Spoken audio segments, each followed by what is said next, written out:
Sabe, é curioso pensar nisso, mas cada coisa ao nosso redor, seja uma cadeira, uma casa, até uma safra de soja que ainda nem foi colhida, tudo isso tem uma espécie de identidade secreta para a lei.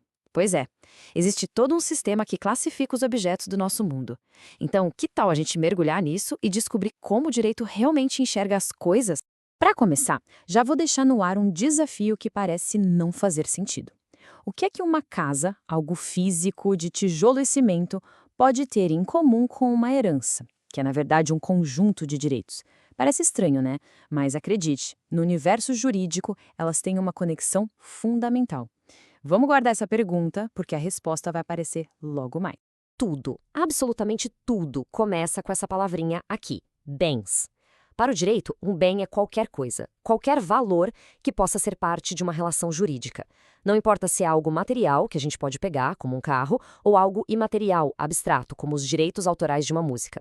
É esse conceito básico que permite que as coisas sejam compradas, vendidas, herdadas. Mas, aí vem a pergunta: por que esse trabalho todo de classificar cada coisinha? A resposta é simples, para colocar ordem na nossa vida econômica. Pensa na bagunça que seria sem essas etiquetas. Como saber as regras para vender uma casa, para dar algo em garantia no empréstimo ou para dividir uma herança? Seria um caos. Então, o ponto central é esse. Essas classificações trazem segurança, previsibilidade. E a primeira, a mais fundamental de todas as divisões que a lei faz, é essa aqui, entre bens móveis e imóveis. Parece super simples, né? Uma coisa se move, a outra não.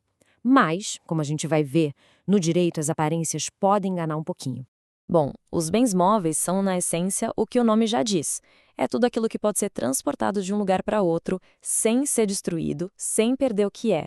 A lei até faz uma subdivisão interessante. Existem os semoventes, que são os animais, que se movem por conta própria, e todo o resto que precisa de uma forcinha externa, como uma cadeira, um celular, um carro. Já do outro lado da moeda, temos os bens imóveis. Esses são os que estão grudados, fixos. É impossível mover sem destruir a sua essência. O exemplo mais óbvio, claro, é o solo. Mas essa definição se estende para tudo que está ligado a ele de forma permanente, seja pela natureza, como as árvores, ou pela ação humana, como um prédio. E agora que a coisa começa a ficar realmente interessante. Porque, às vezes, a lei precisa ser, digamos, criativa. Ela cria umas categorias que desafiam a nossa lógica do dia a dia. São as chamadas ficções jurídicas. E elas não estão aí por acaso, não. Elas existem por razões muito práticas. Olha só que exemplo genial disso. Uma floresta inteira, com as árvores lá presas na terra. É um bem imóvel, certo? Bom, depende.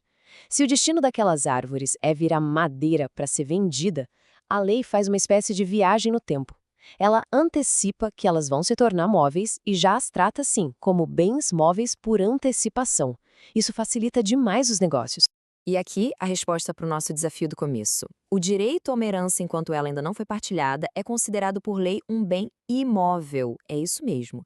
E não importa o que tem dentro dela. Mesmo que a pessoa só tenha deixado dinheiro na conta e alguns carros, aquele pacote de direitos, a herança como um todo, recebe o tratamento de imóvel. A razão, dar muito mais segurança e formalidade à sua transferência. Mas as surpresas não param por aí, não. Existe um tipo de bem que claramente se move, e muito, mas que a lei decide tratar de um jeito completamente diferente, inesperado. Exatamente, navios e aviões. Pelo seu valor econômico gigantesco e pela sua importância, a lei dá a eles um tratamento especial, quase como se fossem imóveis. E qual a consequência prática disso? Primeiro, eles exigem um registro super formal, parecido com o de um imóvel. E o mais importante, eles podem ser hipotecados. Sim, dá para usar um avião como garantia numa hipoteca, igualzinho a uma casa. Certo, vamos para outra classificação fundamental. A lei também se preocupa em saber se um bem pode ser facilmente substituído por outro igualzinho, ou se ele é, na verdade, uma peça única. A diferença aqui é bem intuitiva. Um bem fungível é aquele que tanto faz. Um saco de arroz de uma certa marca e, pode ser trocado por outro igualzinho, sem nenhum problema. Já um bem infungível, esse é insubstituível. Pensa numa obra de arte original, ou num livro com uma dedicatória do autor. Não existe outro igual para colocar no lugar. Aquele é único. Ok, agora vamos entender a relação entre as coisas. Muitas vezes, um bem não existe sozinho.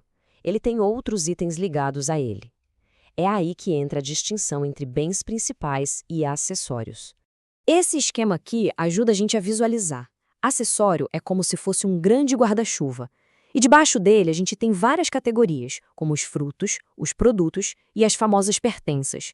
Cada um tem uma regra diferente.